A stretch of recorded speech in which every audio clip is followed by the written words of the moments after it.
Yes. Do you solemnly swear the testimony you're about to give will be the truth, the whole truth, and nothing but the truth, so help you God? Yes, I do.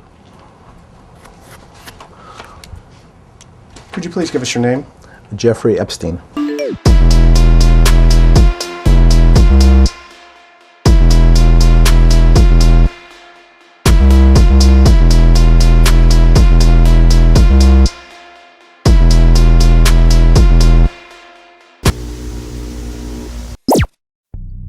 Sábado 10 de agosto de 2019, Centro Correccional Metropolitano de Nueva York. Una de las prisiones federales más seguras de los Estados Unidos. Ubicada en el corazón de Manhattan, son exactamente las 6:30 de la mañana. Los guardias del turno nocturno avanzan por los pasillos grises de la alta seguridad. Al llegar a la celda número 5, el oficial de turno se asoma por la pequeña rendija de la puerta. Lo que ve desata el pánico en el penal. En el suelo yace el cuerpo sin vida de Jeffrey Epstein. Los paramédicos del centro confirman la muerte pocos minutos después. Y antes de que el sol termine de salir, la noticia ya está en las redacciones de los principales periódicos del planeta. La información corre como pólvora en los servidores de todo el mundo. La respuesta de internet no fue de asombro o de respeto, para nada, ya que en cuestión de semanas las redes sociales se inundaron con la frase de Epstein no se suicidó. Pero el fenómeno fue mucho más allá de una simple duda. El internet comenzó a hacer lo suyo, bombardeando las redes con el humor más negro que se les pueda ocurrir. Por lo tanto, la gente empezó a generar imágenes y videos con inteligencia artificial para hacer edits de la gran vida y los lujos que tenía, creando un fenómeno similar al caso de Tom Pearl. Empezaron a fabricar montajes digitales metiéndolo en todos lados, desde videos musicales absurdos hasta diseños simulando que era un skin dentro de Fortnite. El algoritmo convirtió un criminal real en un chiste bizarro de la cultura pop. Pero con los años, esta ola de memes también recibe fuertes críticas, ya que muchos analistas señalaron que terminar convirtiendo un caso tan grave de abuso y sufrimiento real en una burla para generar interacciones termina jugando a favor del olvido. El bombardeo de memes desvió el foco de lo que verdaderamente importa, y la red de impunidad y el dolor de las víctimas que esperaban justicia en los tribunales de Nueva York. Porque detrás de los memes y las pantallas, la realidad no está en el humor negro del internet, está en los papeles del juzgado, detrás de los trajes caros y las islas privadas. Detrás de todo eso había un plan frío y calculado para comprar impunidad. Por lo tanto, la verdadera pregunta no es cómo murió en esa celda, sino cómo el hijo de un jardinero de Brooklyn construyó un imperio intocable, que el mito del magnate con un coeficiente intelectual superior, capaz de dominar Wall Street con su sola presencia, fue una mentira diseñada por el propio Epstein, y su biografía fue reescrita sistemáticamente para borrar las huellas de su origen humilde y crear la fachada perfecta de un genio de las finanzas internacionales. Jeffrey Edward Epstein nació el 20 de enero de 1953 en Brooklyn, Nueva York. Se crió en Seagate, un barrio de pura gente trabajadora donde todos lo conocían por su apodo, Judel. La vida diaria del pequeño Judel estaba muy lejos de los millones de dólares que él manejaría décadas más tarde. Su madre, Paula Stolovsky, aportaba los ingresos del hogar trabajando a tiempo parcial como asistente en el sistema de escuelas públicas de Brooklyn. Mientras que su padre, George Epstein, era un humilde empleado del servicio público de Nueva York. Pasaba sus jornadas recogiendo basura, barriendo las aceras y cortando el césped de los parques públicos de la ciudad. El origen de esta familia era un reflejo claro de la clase obrera de la postguerra. Epstein era un tipo bastante hábil para las matemáticas y poseía una gran agilidad mental para el cálculo. Por lo tanto, se saltó 2 grados durante la escuela primaria y terminó sus estudios secundarios con solo 16 años en la Lafayette High School.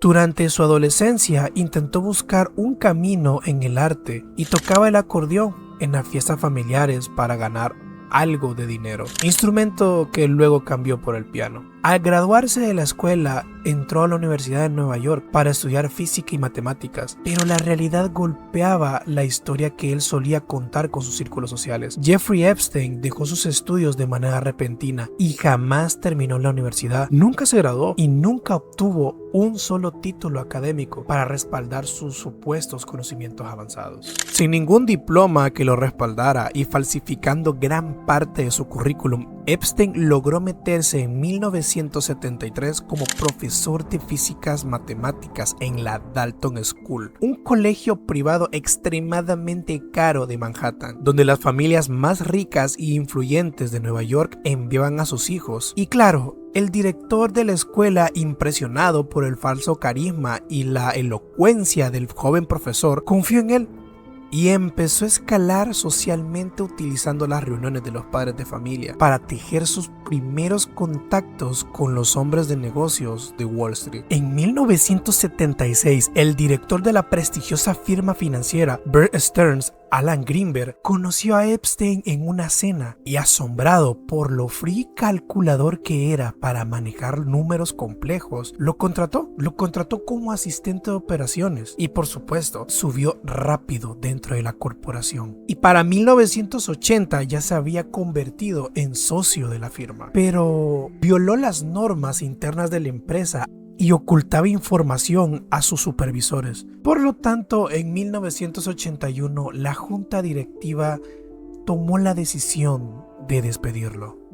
Pero esto no le importó, ya que con la experiencia ya adquirida fundó su propia compañía de asesoría financiera, Jeffrey Epstein & Company, que solo aceptaba manejar fortunas de clientes que tuvieran más de $100 millones líquidos. Todo esto era puro marketing agresivo para generar un halo de misterio, exclusividad y estatus en los círculos financieros. Y a finales de la década de los 80, Epstein atrapó a su pez gordo, Leslie Wexner, el multimillonario dueño de la gigantesca corporación L Brands y la famosa marca Victoria's Secret. Wexner quedó completamente deslumbrado por la seguridad de Epstein y, en un movimiento que sorprendió a todo el mercado financiero, le firmó un poder legal absoluto sobre todas sus cuentas bancarias, sus propiedades, sus inmuebles, sus yates, sus empresas, todo. Por lo tanto, el hijo de aquel recolector de basura en Brooklyn ya tenía el control de miles de millones de dólares y la fachada económica estaba completamente lista y respaldada por una de las fortunas más grandes de los Estados Unidos.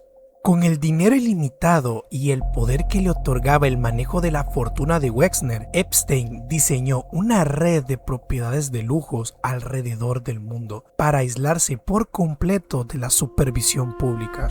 Adquirió una imponente mansión de 7 pisos en Manhattan, considerada una de las casas particulares más grandes de Nueva York, una residencia costera en Palm Beach, Florida, un rancho inmenso de miles de hectáreas en el desierto de Nuevo México, un apartamento de lujo en París y finalmente la joya de la corona, una isla privada de 30 hectáreas en las Islas Vírgenes de los Estados Unidos, llamada la Little St. James. Todo este ecosistema inmobiliario estaba blindado con contratos confidenciales sumamente estrictos, donde todos los empleados locales, los pilotos de sus aviones privados y las personas de servicio tenían prohibido por contrato hablar sobre lo que ocurría dentro de las residencias bajo amenazas de demandas multimillonarias. El sistema funcionó en absoluto silencio durante años, pero en el año 2005, una denuncia interpuesta por una madre de una menor de 14 años en una comisaría en Palm Beach desató una investigación policial profunda, y al registrar su casa en Florida y analizar los registros telefónicos, la policía local descubrió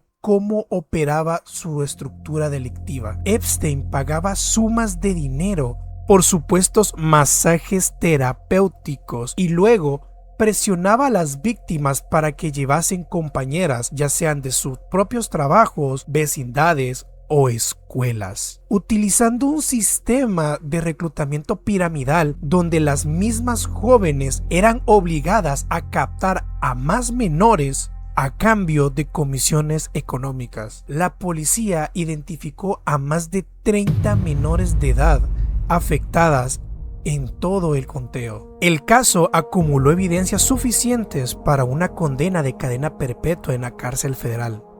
Pero ya sabemos cómo es la justicia de Estados Unidos y se dobló ante el poder económico de Jeffrey Epstein. En 2008, el fiscal federal del Distrito del Sur de Florida, Alexander Acosta, firmó un polémico acuerdo de no procesamiento que se mantuvo en secreto tanto para las víctimas y el público. El gobierno federal enterró los cargos más graves de tráfico humano y abuso a cambio de que Epstein se declarara culpable de solo 2 delitos menores en el estado de Florida, los cuales eran conseguir e incitar a la prostitución de una menor de edad y el tráfico de personas a menor escala. Pero la condena impuesta por los tribunales fue un completo chiste. De una sentencia original de 18 meses, Epstein solo pasó 13 tras las rejas en Palm Beach. Pero el verdadero insulto fue el beneficio absurdo que el juez le dio, que era el tener permiso de salir de su celda durante 12 horas al día, de lunes a sábado. ¿Para qué? Para ir a trabajar tranquilamente a su propia oficina en el centro de la ciudad y solo regresaba al penal a dormir. Al ser libre, quedó marcado oficialmente como delincuente sexual de nivel 3, lo que significa que debería reportar cada uno de sus movimientos a la policía, ¿verdad? Pero ustedes saben, la fortuna, sus cargos, sus amigos poderosos y su red de propiedades siguieron intactas por otra década entera. La impunidad que parecía proteger a Epstein se sentía eterna, y no solamente eterna, sino con una coraza de blindaje por las esferas más altas del poder. Pero la noche del 6 de julio de 2019, todo ese imperio de silencio se derrumbó en un solo segundo. Agentes de la unidad de élite contra el tráfico de personas del FBI lo esperaban oculto en las pistas de aterrizaje del aeropuerto de Teterboro, en Nueva Jersey, justo en el instante en que su lujoso jet privado Gulfstream tocara tierra proveniente de París. Los fiscales federales de Nueva York habían pasado meses buscando un punto débil en su armadura y finalmente encontraron un vacío legal definitivo: el polémico pacto de inmunidad secreto que Epstein había firmado en Florida en el año 2008 solo tenía validez en ese estado, por lo tanto no tenía absolutamente ningún valor legal en el resto del país, ni ante las leyes federales de los Estados Unidos. Así se abrió formalmente el demoledor expediente judicial 19CR490 en el Distrito Sur de Nueva York, acusándolo directamente de 2 cargos criminales graves. El primero, tráfico sexual de menores de edad cometidos de manera continua en sus mansiones, y el segundo por conspiración penal para el reclutamiento piramidal de jóvenes inocentes. Los cargos ya eran un golpe mortal para su reputación, pero lo peor estaba por descubrirse al interior de sus propiedades. Al registrar minuciosamente su imponente mansión de 7 pisos en Manhattan, los agentes federales reventaron una caja fuerte oculta en su oficina privada. Dentro no solo encontraron fajos con decenas de miles de dólares en efectivo y miles de fotografías explícitas de mujeres jóvenes, sino también un pasaporte extranjero falso emitido por el gobierno de Arabia Saudita que llevaba fotos de Epstein, pero utilizando un nombre falso y una residencia inexistente. Por lo tanto, la evidencia demostraba que el riesgo de que el magnate escapara del país usando su fortuna era un acierto total. El juez federal analizó el pasaporte falso y por lo tanto le negó rotundamente el beneficio de la fianza, provocando que Jeffrey Epstein terminara arrestado en una celda de aislamiento en un centro correccional metropolitano, completamente despojado de sus lujos y sus privilegios. Jeffrey Epstein estaba acorralado por la justicia federal, pero las autoridades penitenciarias estaban a punto de cometer la peor cadena de errores que se pueden tener. El ambiente en el penal ya estaba al límite. El 23 de julio, semanas antes del desenlace, Epstein apareció tirado en el suelo de su celda, con marcas de asfixia en el cuello. Por lo tanto, el área de psicología tuvo que activar de manera inmediata el protocolo de alerta máxima por riesgo de suicidio. La orden era tangente. Los guardias debían revisarlo cada 15 minutos y mantener un compañero de celda obligatorio las 24 horas del día. El detenido más vigilado del país estaba blindado por el Estado, pero la noche del 9 de agosto, la seguridad de la prisión más blindada de Manhattan se apagó por completo. Tuvieron que pasar 4 años para que la verdad saliera a la luz. Pero el informe final emitido por el Departamento de Justicia en 2023 sacó a la luz una cadena de negligencias tan absurdas que despierta asco e indignación absoluta. Las autoridades cometieron 3 fallas criminales.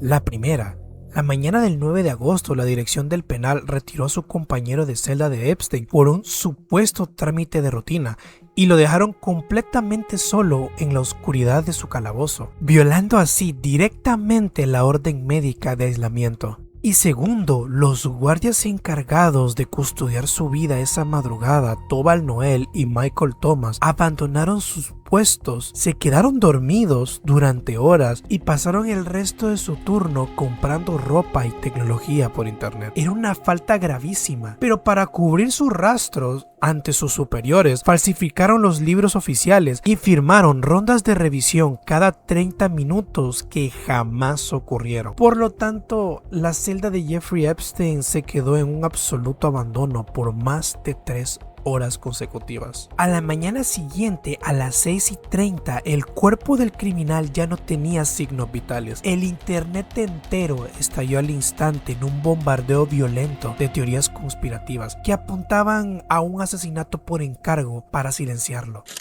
Pero el análisis forense de las cámaras de seguridad del pasillo principal llegó a sepultar los mitos de la red. El FBI analizó los videos segundo a segundo y el veredicto técnico fue tangente al mostrar que absolutamente nadie pisó el sector blindado durante las horas de la muerte. La jefa forense de Nueva York firmó el acta de defunción oficial como un suicidio por asfixia y por lo tanto el caso penal de la fiscalía se cerró de golpe y para siempre.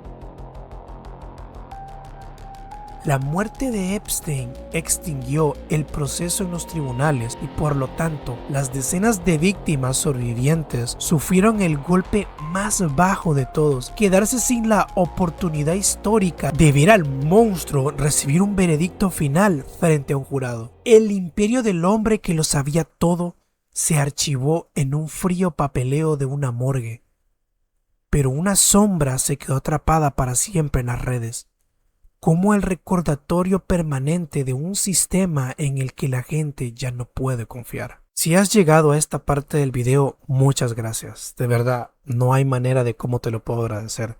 Si el video te gustó, dale like, comenta y compártelo con tus amigos.